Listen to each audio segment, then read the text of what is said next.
भिवू नको, मी तुझ्या पाठीशी आहे. महिमा स्वामी समर्थांच्या.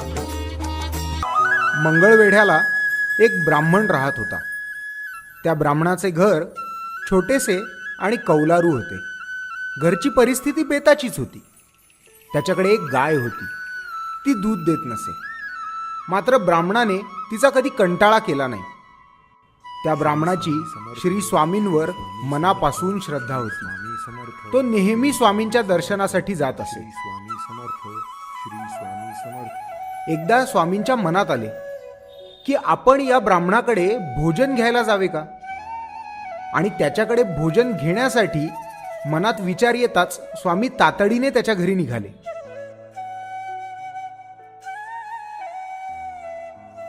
स्वामी त्याच्या घरी पोहोचले तेव्हा दुपार झाली होती.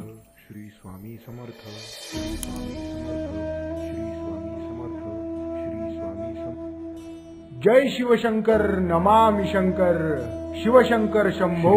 समर्थ, श्री स्वामी समर्थ. श्री समर्थांना आपल्या दारात आलेलं बघून त्या गरीब ब्राह्मणाला परमानंद झाला. स्वामींच्या चरणावर डोके ठेवून त्याने स्वामींना आदरपूर्वक आपल्या घरात नेले. गंधफुले वाहून त्यांची सेवा केली. मला तुझ्या घरी जेवायची इच्छा आहे, तेव्हा तुझ्या घरी असलेल्या गायीचे दूध काढ आणि मला दशम्या करून खाऊ घाल. महाराज, क्षमा करा. माझी गाय भाकड आहे, दूध देत नाही. पण गोमाता आहे महाराज, सोडूनही देता येत नाही, म्हणून तिला सांभाळतो.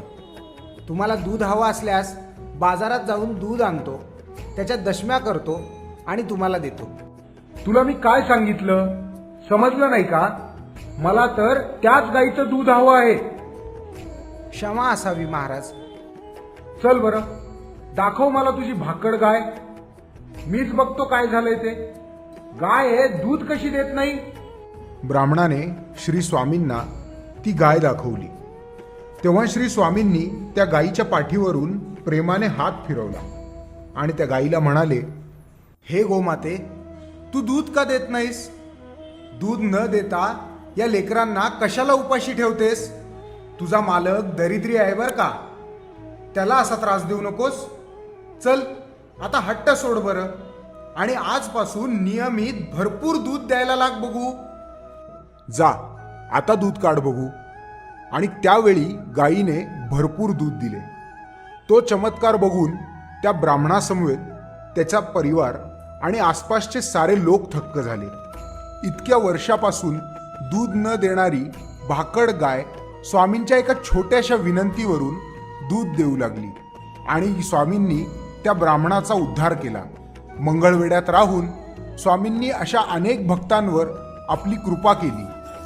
भिवू नकोस, मी तुझ्या पाठीशी आहे.